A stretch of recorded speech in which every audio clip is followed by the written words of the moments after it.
오늘은 여러분과 함께 율법과 복음의 조감도라고 하는 제목으로 함께 말씀을 나누려고 합니다. 말씀을 통하여 성령님께서 각자에게 들려주시는 그 세미한 음성을 듣는 시간이 되기를 바랍니다. 여러분, 하나님께서 온 세상을 통치하고 다스리시는 왕이신 것을 믿습니까? 하나님은 왕이십니다. 근데 하나님은 이 세상을 통치하실 때에 그냥 통치하시는 것이 아닙니다. 하나님이 가지고 있는 법이 있습니다. 하나님이 이 세상을 통치하는 법은 율법과 공의와 사랑의 법입니다. 공의와 사랑을 다른 말로 하면 율법과 복음이라고 말할 수가 있습니다. 에스더서에는 율법과 복음의 조감도를 아주 정확하게 보여주고 있는 말씀입니다. 에스더는 페르시아의 아하수에로 왕이 통치하던 시대를 배경으로 하고 있는데요. 그런데 아하수에로 왕은 그 페르시아를 직접 통치하는 것이 아니라 2인자에게 통치권을 넘겨주게 됩니다. 그러면 통치권을 이렇게 맡은 자는 왕의 인장 반지를 빼주게 되고, 그 인장 반지를 가지고 이제 그 나라를 왕을 대신해서 통치를 하게 되어 있습니다. 근데 왕의 인장 반지를 받은 이 2인자 실세는 누구였는가 하면은 하만이었습니다. 근데 이 하만이 어느 나라 어떤 사람 출신인지 보는데 말씀하는데 아각 사람이라고 소개하고 있습니다. 아각 사람은 아말렉의 후손입니다. 아말렉의 후손인데 성경에서 아말렉은 사탄을 상징하고 있습니다. 그래서 하나님께서 이 아말렉 족속에 대해서 뭐라고 말씀하셨냐면은 출애굽기 17장 14절에 보시면 내가 아말렉을 도말하여 천하에서 기억함이 없게 하리라 라고 말씀을 하셨습니다.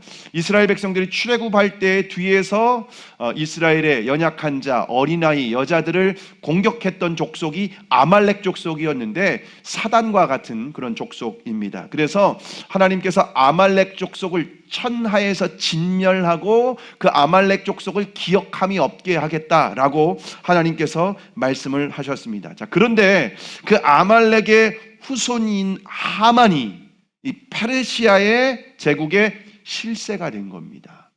그 당시에 페르시아는 전 세계를 의미합니다. 페르시아가 전 세계를 통치하고 있었기 때문에 그렇습니다.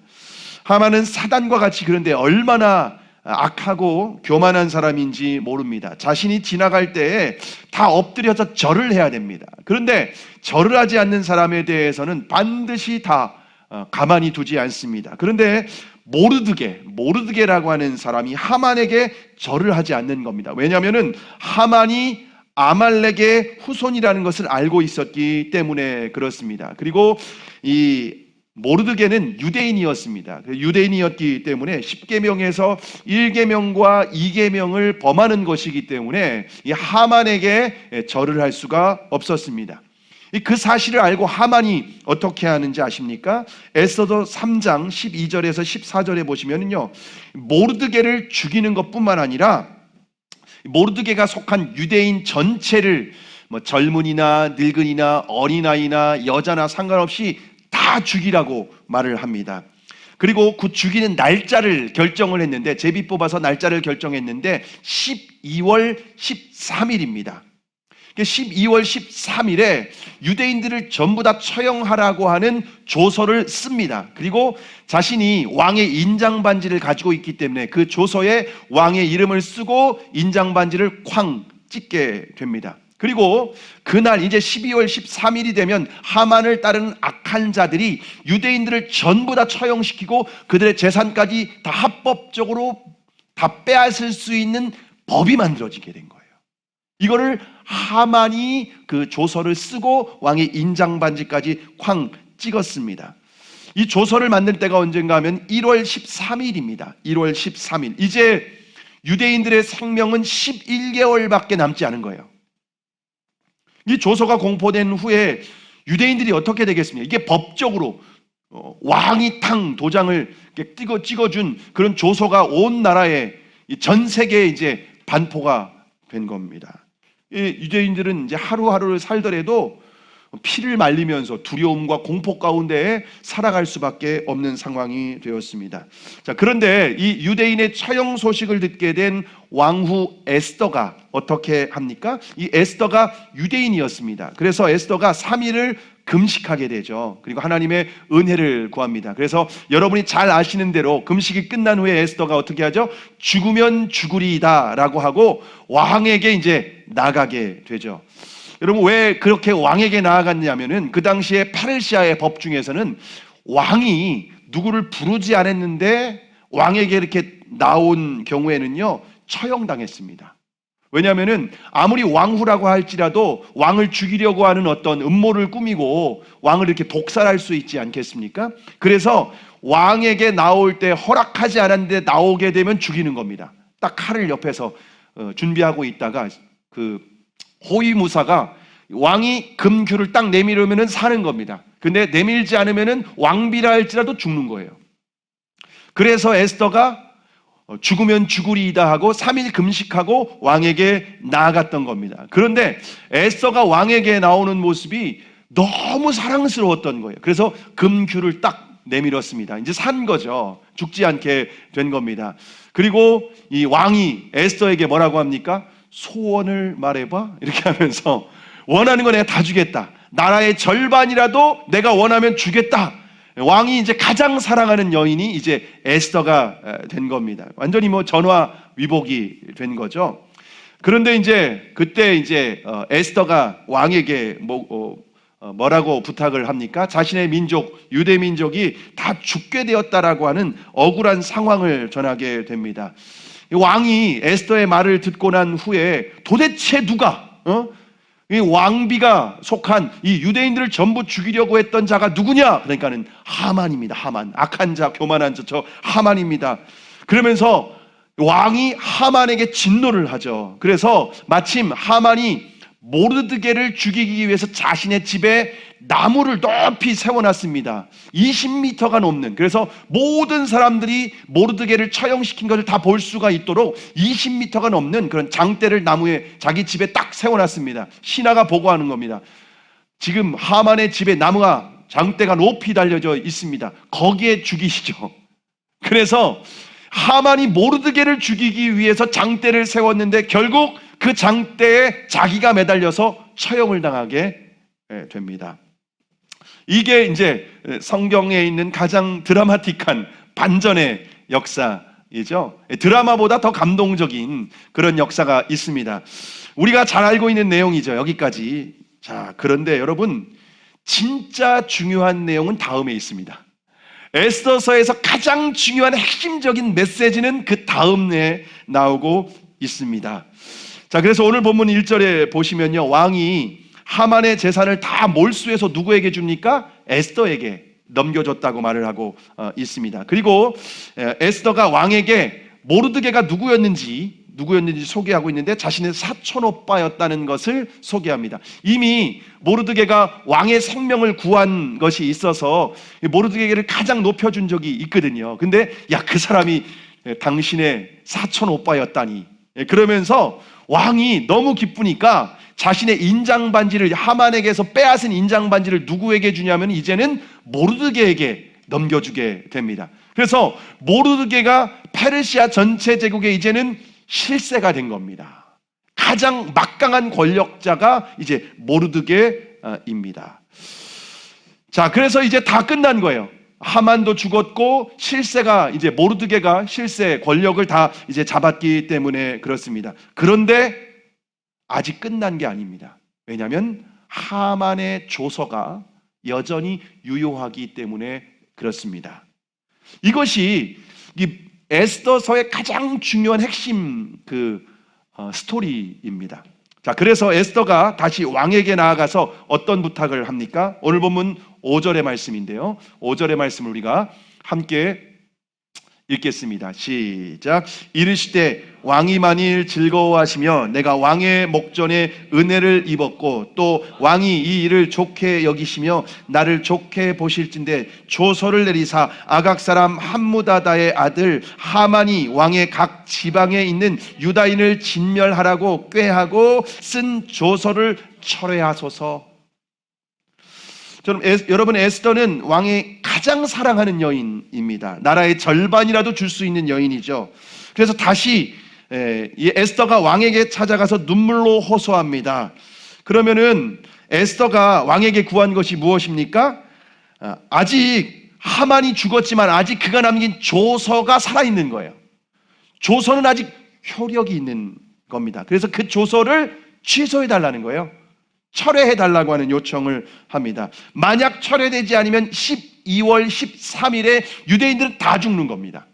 하만이 죽었지만 조서가 남아있기 때문에 유대인들은 다 죽게 되는 날이 이제 12월 13일이 되는 겁니다. 그러면 왕이 그렇게 사랑하는 여인이 부탁을 했으면은 들어주면 되는 거 아니겠습니까?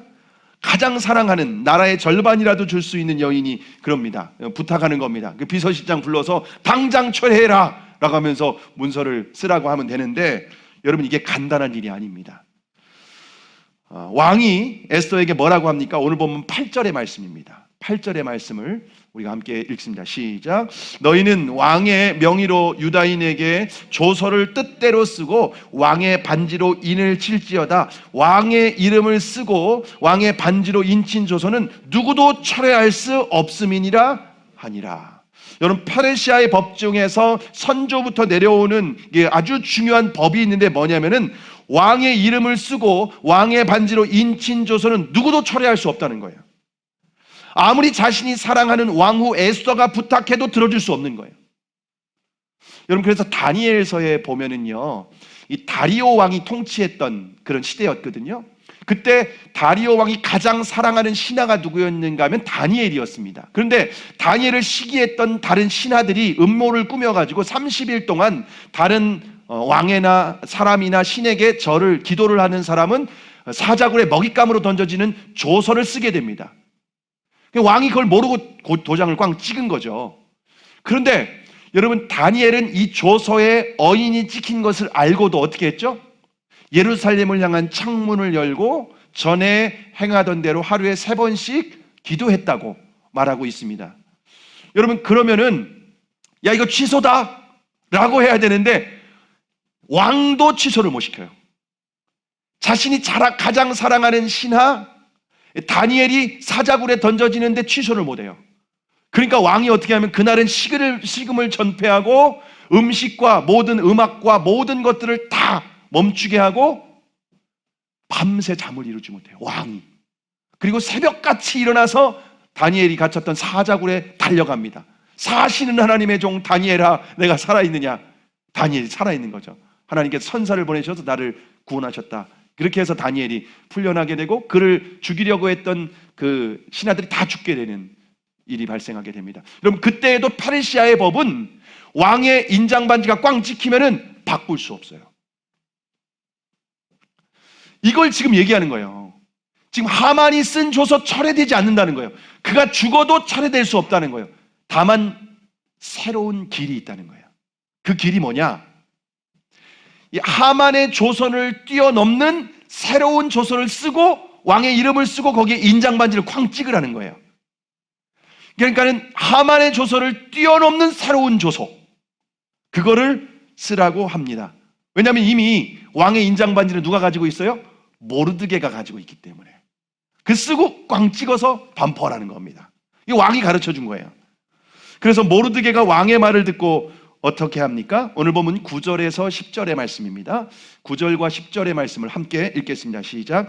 그때 시완월 곧 3월 23일에 왕의 서기관이 소집되고 모르드게가 시키는 대로 조서를 써서 인도로부터 구수까지 127지방 유다인과 대신과 지방관과 관원에게 전할세. 각 지방의 문자와 각 민족의 언어와 유다인의 문자와 언어로 쓰되 아수르 왕의 명의로 쓰고 왕의 반지로 인을 치고 그 조서를 역졸들에게 붙여 전하게 하니 그들은 왕궁에서 길러서 왕의 일에 쓰는 준말을 타는 자들이라. 자, 모르드게가 왕의 말을 듣고 이제 3월 23일에 서기관들을 다 불러 모읍니다. 비서관들을 다 불러 모은 거죠. 그리고 하만은 이미 죽었고 모르드게가 이제 페르시아의 실세가 되지 않았습니까? 그래서 왕의 인장 반지를 가지고 있기 때문에 모르드게가 시키는 대로 조서를 쓰라고 하는 겁니다. 새로운 조서를 쓰라고 하는 겁니다. 그리고 각 지방의 문자, 그리고 각 민족의 언어, 그리고 유대인의 문자로 쓰게 합니다. 그 당시에 지금 이 페르시아가 관할했던 그 나라가 127도, 인도에서 구수 에디오피아까지 전체를, 그 당시에 뭐 전 세계를 아하수에로가 통치했다고 생각해도 되겠습니다. 그 아하수에로가 누구냐면, 여러분이 300이라는 영화 보셨습니까? 300이라는 영화에 나오는 왕이 아하수에로예요. 그게 에스더의 남편이라고 하는 사람입니다. 127도를 관할하는, 전 세계를 통치하고 다스렸는데, 이 조서를 이제 모르드게가 쓰게 하고 모든 나라의 언어로 다 쓰게 합니다. 모든 나라의 언어로 다 쓰게 하고, 특별히 왕궁에서 훈련된 사람들을 이제는 다 전해라, 전 세계에 다 전해라 라고 하는 겁니다. 12월 13일까지, 3월 23일에서 12월 13일까지면 몇 개월이 남았어요? 8개월 한 20일 정도 남은 거예요. 8개월 20일 정도 남은 시간 동안 지금 공포에 떨고 있는, 두려움에 떨고 있는 이 유대인들에게 기쁜 소식을 빨리 전해주라는 거예요. 새로운 조서가 쓰여졌으니까. 12월 13일이 유대인들이 다 죽고 재산까지 다 빼앗기는 날이었는데, 이제 새로운 조서가 쓰여졌으니까 12월 13일은 더 이상 두려운 날이 아니라 기쁜 날이 된 거예요. 자, 그러면 모르드게의 새로운 조서에는 어떤 내용이 담겨 있을까요?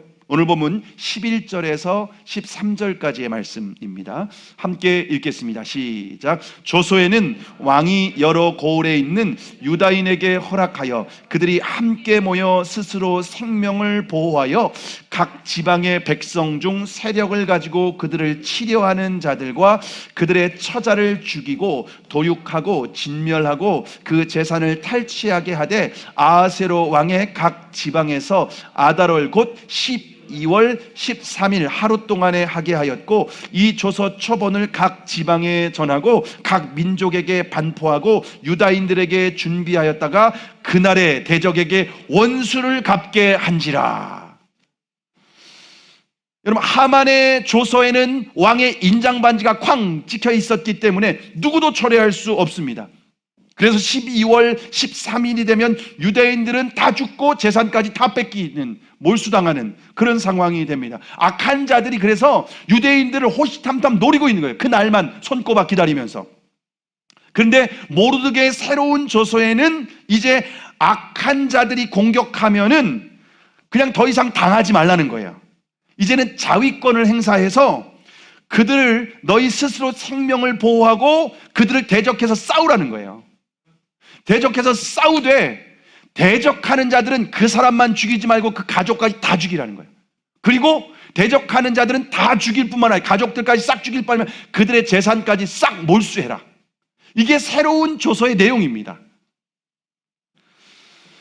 그럼 만약 이제 12월 13일에 하만을 따르는 악한 자들이 공격을 하면은 유대인들은 어떻게 해야 되냐면요, 함께 모여야 돼요.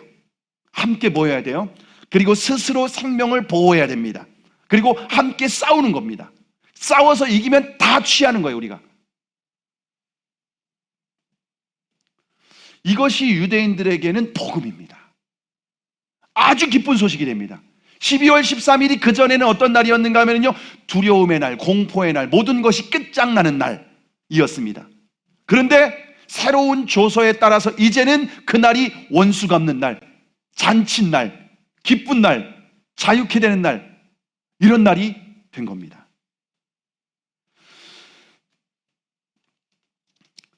이제 12월 13일에, 그 전에는 대적들이, 하만을 따른 대적들이 합법적으로 죽일 수 있었지만 이제는 합법적으로 방어하고 합법적으로 우리가 이길 수 있는 날, 그날이 된 겁니다. 그래서 실제로 에스더 9장에 보면요, 12월 13일에 유대인들을 공격하는 대적들이 있었습니다. 그러니까 하만의 잔당들이, 하만을 따르는 잔당들이 남아 있었던 거예요. 세력을 규합해서.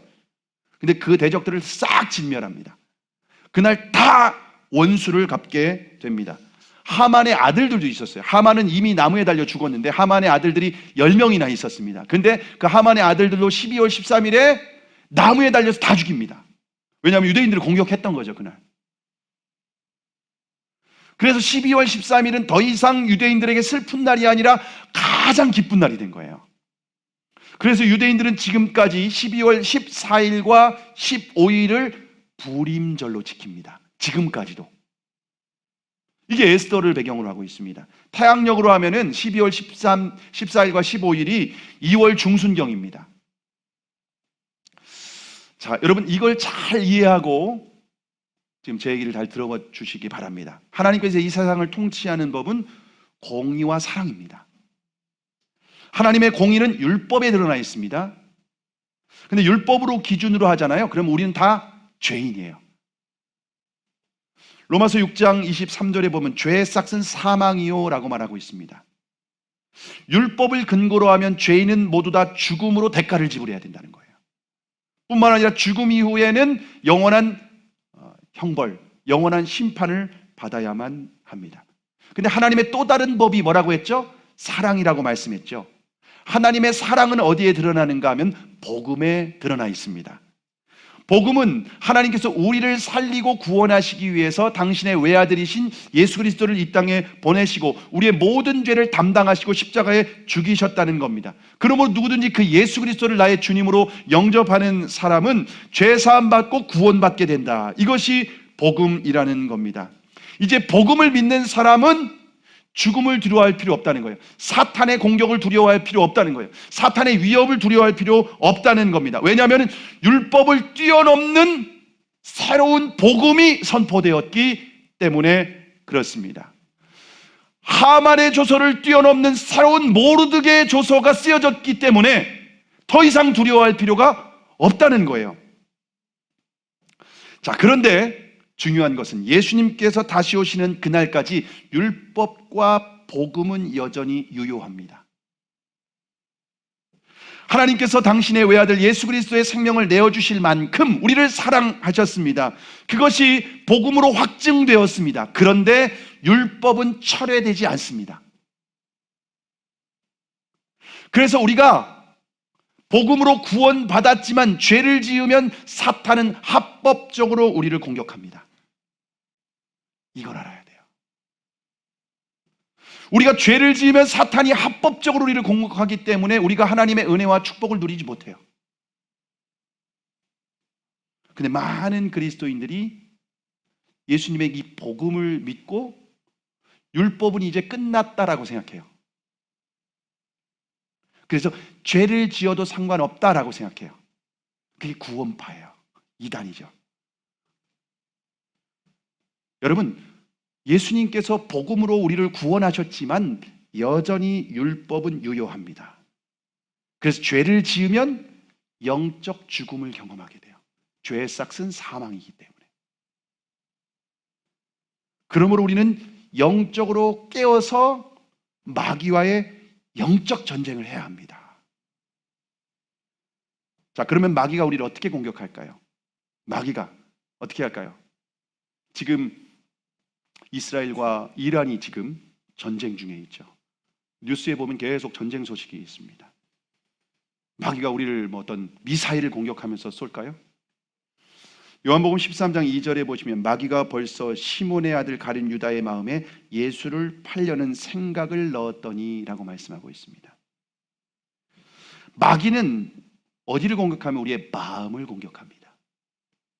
우리의 마음에 생각을 집어넣는 것. 마귀가 우리의 마귀의 생각을 우리의 마음에 집어넣는 것이 우리에게 미사일을 쏘는 것과 같은 거예요. 폭격을 하는 거예요. 근데 마귀가 집어넣는 생각은 어떤 특징이 있는가 하면요, 다 나를 위한 생각이에요. 자기 자신을 위한 생각. 네가 하고 싶은 대로 해, 살아.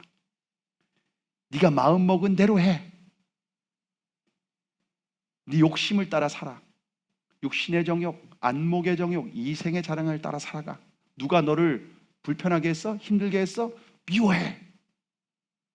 이게 마귀가 주는 생각들이에요. 근데 우리는 그 생각이 너무 좋은 생각, 나를 위한 생각이라고 우리는 받아들이면은 마귀에게 넘어가는 겁니다. 결국 마귀는 죄를 짓고 내가 주인된 삶을 살아가라는 것이 마귀가 우리를 공격하는 방법이에요. 이게 바로 마귀의 영적 공격입니다. 그런데 그리스도인들이 마귀의 공격이 무엇인지 분별하지 못하고 결국 죄를 짓게 되는 거예요. 죄를 짓는 것은 결국 마귀와의 영적 전쟁에서 실패하고 마귀의 종로로 타게 된다는 겁니다. 그러므로 날마다 말씀과 기도로 깨어서 분별하고 죄와 싸우라는 거예요. 죄와 싸우는 것이 결국 마귀와 싸우는 거예요. 우리의 마음과 생각을 지키는 것이 영적 전쟁에서 승리하는 거예요. 히브리서 12장 4절에 보시면 너희가 죄와 싸우되 아직 피 흘리기까지는 대항치 아니하고 라고 말씀하고 있습니다. 우리는 마귀가 주는 생각, 이런 것들을 가볍게 여긴다는 거예요. 뭐 이런 것쯤이야, 이런 생각쯤이야. 그럼 가룟 유다가 그래서 예수님을 팔아놓고 스스로 목숨을 끊어버렸습니다. 무서운 마귀의 공격, 생각 하나를 받아들이는 것은 엄청난 일이에요. 마음을 지킨다는 것은요, 너무 중요한 거예요. 우리의 생명을 지키는 것이고 영적 전쟁을 하는 거예요. 마귀가 주는 두려움, 불안, 염려, 우리의 어떤 욕심, 정욕, 시기, 질투, 이런 것들을 받아들이는 건 내가 죽는 거예요. 근데 세상 사람들이 다 그냥 그렇게 살아가니까 우리 그리스도인들도 그렇게 살아가도 된다고 생각하는 거죠. 착각하는 겁니다. 영적으로 깨워서 죄와 피 흘리기까지 싸워야 됩니다. 자, 그런데 이 전쟁은 우리 홀로 하는 것이 아닙니다. 예수 그리스도의 복음을 믿는 사람들은 예수님께서 우리 안에 오셨습니다. 내 안에 예수 그리스도께서 성전 삼으시고 오셨습니다. 그래서 예수 그리스도와 함께 이 죄를 싸우는 거예요. 근데 예수 그리스도와 함께 싸울 때 십자가를 붙들어야 돼요. 십자가는 무슨 의미죠? 예수님이 홀로 죽은 십자가가 아니라 내가 함께 죽은 십자가인 거예요. 그래서 더 이상 내가 주인이 아니라 예수님이 주인 되셨다는 것을 의미합니다. 그리고 더 이상 내 본성을 따라, 정욕을 따라, 옛사람을 따라 살아가는 것이 아니라 성령을 따라 살아가는 것, 그것이 십자가를 붙들고 죄와 싸우는 것입니다. 여러분, 십자가는 율법을 뛰어넘는 복음입니다. 십자가를 붙드는 것은 새로운 조서를 의미하는 겁니다. 그래서 우리가 예수 그리스도로 머리부터 발끝까지 무장하고 죄와 싸우는 겁니다. 이게 중요해요. 첫 번째로. 두 번째는요, 공동체로 함께 모여야 됩니다. 유대인들에게 함께 모여라고 했습니다. 함께 연합해야 됩니다. 공동체로. 교회는 그리스도의 몸입니다. 서로 연결될 때 힘이 있습니다. 여러분, 우리 지체가 팔이 혼자 있으면 힘을 쓸 수 있나요? 움직일 수도 없어요. 다리가 홀로 있으면은요, 걸어갈 수 없어요. 팔과 다리, 우리 지체는요, 한 몸으로 연결될 때에만 힘을 쓸 수 있습니다. 마찬가지로 교회가, 우리가 함께, 지체들이 함께 연합하고 함께 모일 때에 힘이 있다는 거예요. 근데 우리의 머리는 예수 그리스도입니다. 우리의 머리 되신 예수 그리스도의 말씀, 예수 그리스도의 그 음성을 따라서 영적 전쟁을 치르는 겁니다. 그리고 서로가 서로를 붙들어주는 거예요. 영적으로 서로를 권면하는 겁니다. 서로를 위해서 기도하는 겁니다. 서로가 어떤 영적인 공격이 있거나 서로가 어떤 죄 가운데 마귀가 주는 불안과 염려와 두려움 가운데 사로잡혀 있으면 중보기도로 서로와 서로를 연합해서 붙들어주는 겁니다. 함께 싸워나가는 거예요. 여러분, 그럴 때에 우리가 영적인 삼겹줄이 되어서 영적인 전쟁에서 승리할 수 있는 줄을 믿으시기를 바랍니다. 여러분, 그러면 영적 전쟁은 언제까지 계속될까요? 언제까지 계속될까요? 2차 세계대전 때 연합군과 독일과의 전쟁을 했었는데요. 그때 연합군이 독일을 이기게 된 결정적인 계기가 된 사건이 있었는데요. 그것은 노르망디 상륙작전이었습니다. 당시에 독일에는요, 롬멜이라고 하는 최고의 지휘관이 그 부대를 이끌고 있었습니다. 롬멜은 가는 곳마다 전쟁에서 승리를 했습니다. 그런데 롬멜이 1944년 6월 1일에 독일군 자기 부대에게 명령을 했는데 프랑스 서부 해안의 경계를 강화하라고 그렇게 명령을 내렸습니다. 왜냐하면 연합군이 프랑스 서부 해안으로 공격해서 진격해 들어오면은 자신들이 이길 수 없는 방도가 없다는 것을 깨닫게 된 겁니다. 그래서 프랑스 서부 해안의 경계를 이렇게 강화시켰습니다. 그런데 갑자기 프랑스 서부 해안에 안개가 낀 거예요. 기상의 악화로 인하여 가서 이 연합군이 전쟁을 하기 너무나도 불리한 상황이 된 겁니다. 한 치 앞도 내다볼 수 없는 상황이 된 거예요. 그런데 롬멜이 연합군이 며칠 동안은 공격을 하지 못할 것이다 라고 판단을 하고 어떻게 했냐면은 자기 아내의 생일 파티에 참석합니다. 그래서 비행기를 타고 베를린으로 갑니다. 그러니까 여기 그 최전방에는 장군, 지휘관이 없는 거예요. 그런데 아이젠하워 장군이 이끄는 연합군이 1944년 6월 6일을 D-Day로 정했습니다. D-Day로 정하고 연합군이 기상 악화에도 불구하고 그 해변을 점령하는데, 프랑스 서부 해안을 점령하는데 성공을 하게 됩니다. 이것이 여러분이 잘 아시는 노르망디 상륙작전입니다. 이 노르망디 상륙작전에서 연합군이 점령하게 된 이것이 연합군이 승리하는 결정적인 계기가 된 겁니다.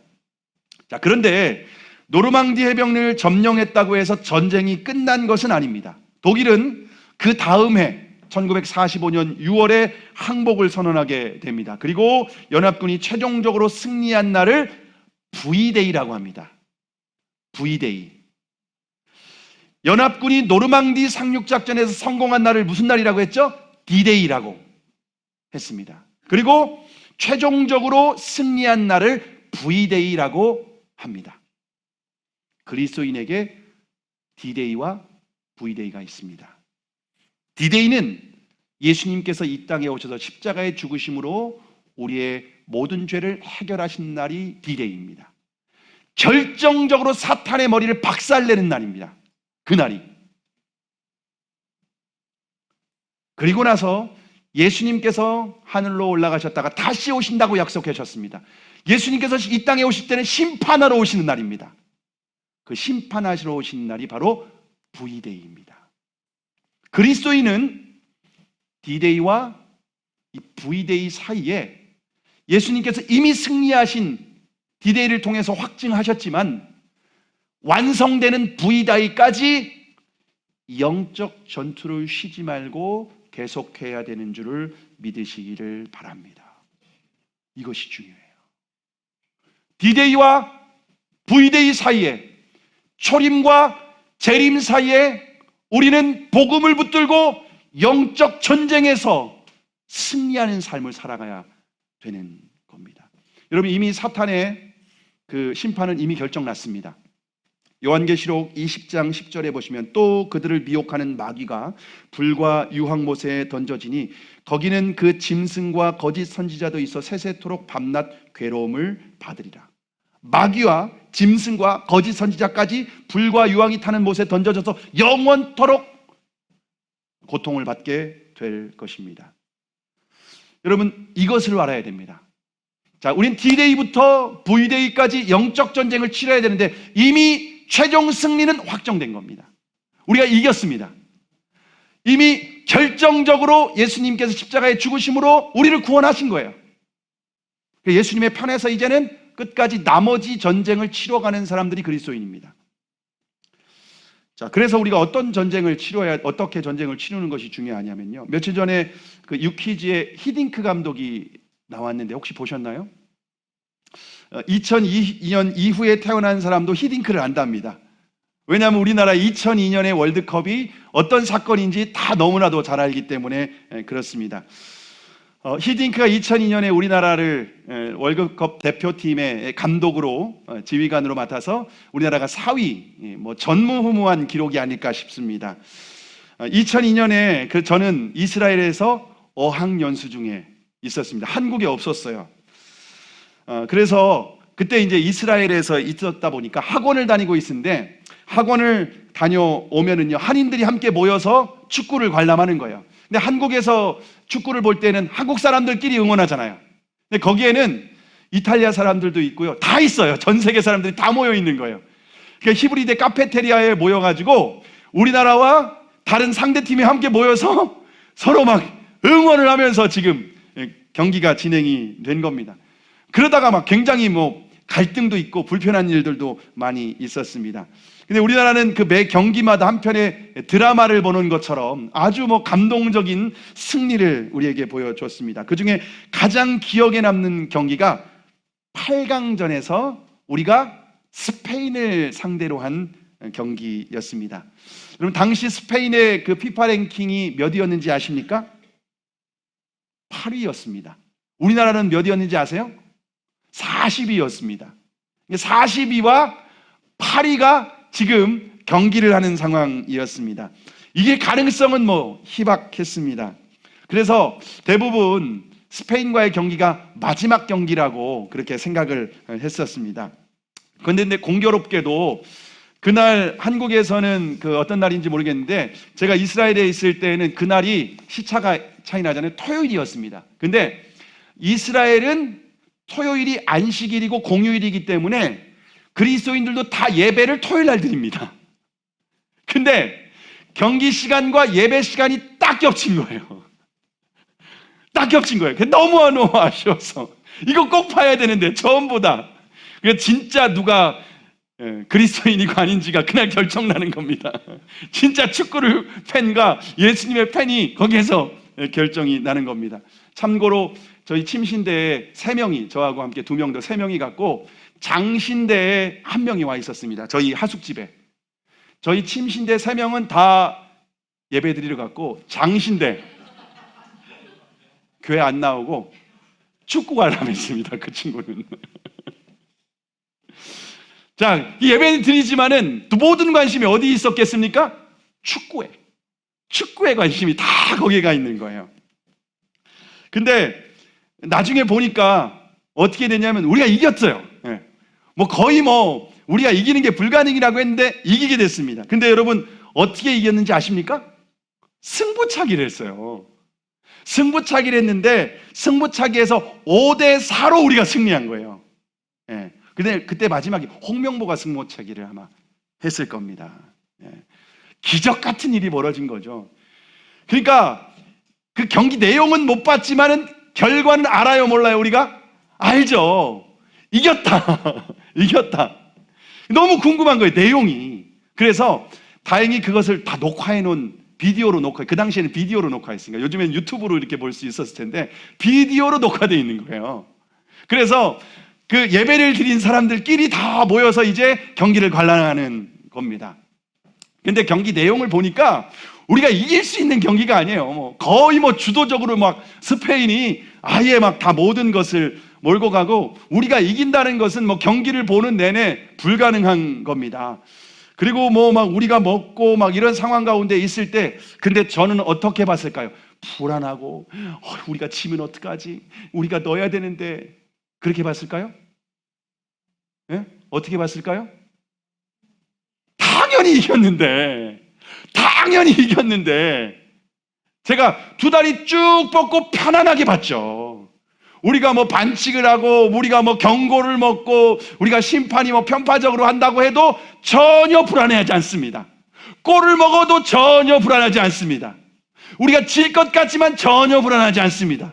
왜? 우리가 승리한 거 아니까. 근데 거기에서 승리했다고 하는데 가슴 졸이면서 어떡하나 우리가 먹었어 어떻게 하면서 야 더 이상 보지 말자 끄자 나 심장 떨려서 못 보겠다 이러다 심장마비 걸리겠다 이런 사람 있을까요? 없어요. 너무 편안하게 승리를 확신하고 그 경기를 관람했습니다. 마지막에 다 홍명보가 마지막 승부차기에서 결승골을 넣는데 너무 감동적이고 눈물을 흘리고 사람들 다. 그날 경기의 재방송을 보면서 주님께서 제 마음에 주신 감동이 있었습니다. 그리스도인의 삶에서 마귀와의 영적 전쟁이 있습니다. 때로는 우리가 지는 것 같아요. 때로는 우리의 죄가 넘어지는 것 같아요. 죄에 넘어지는 것 같아요. 사단은 늘 우는 사자와 같이 호시탐탐 우리를 노리고 있습니다. 경기가 진행되는 과정 가운데 우리가 골을 먹기도 합니다. 위기를 맞이하기도 합니다. 그런데 경기 결과는 이미 확증됐습니다. 그리스도인이 승리했습니다. 그리스도인은 이미 이긴 경기를 재방송으로 보는 사람과 같습니다. 우리의 삶에 어떤 시련이 있을 수 있죠. 고난이 있을 수도 있습니다. 때로는 위기의 순간이 있을 수도 있습니다. 마귀가 자신이 이겼다고 노래를 부를 수도 있습니다. 근데 여러분 속지 마시기 바랍니다. 이미 최후 승리는 결정이 되었습니다. 마귀는 불과 용이 타는 그 불못에 던져서 영원히 고통을 받게 될 것입니다. 그리스도인은 주님께서 다시 오시는 날 노래를 부르며 잔치를 하며 영광의 주님을 맞이하게 될 줄로 믿습니다. 그날까지 늘 깨어서 예수님께서 이미 승리한 전쟁에 그 나머지 전쟁에서 날마다 승리함으로 그 승리의 기쁨을 항상 누리며 살아가는 저와 여러분이 되기를 주님의 이름으로 축복합니다.